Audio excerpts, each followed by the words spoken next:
அருணையின் பெருமகனே எங்கள் அண்ணாமலை சிவனே,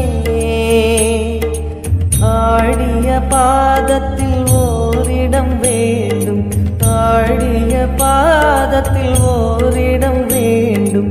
அருள்வாயீஸ்வரனே, அன்பே அருணாச்சல சிவனே.